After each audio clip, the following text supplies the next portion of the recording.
So today I want to talk about a mixing technique that isn't spoken of enough, but it really works great for you if you're trying to get some extra power on a particular instrument in your mix. What I'm going to be briefly talking about today is parallel compression.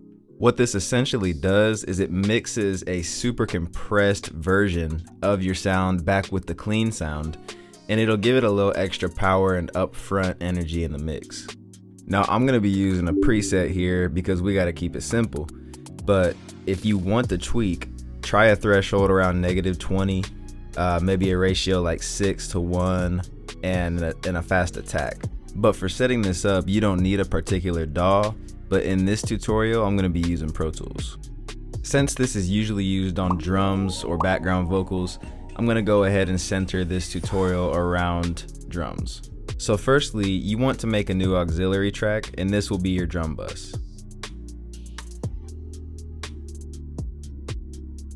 The next thing you want to do is set your drum tracks to send their output to this drum bus. This will essentially allow you to control all of the drums with one fader. The next thing you want to do is make another auxiliary track. This one's for the parallel compression. Now you can finally send the signal from your drum bus into this new auxiliary and then put your compressor on it. Now the key here is you don't want to add too much of the compressed signal. So you almost want to treat it like a reverb send.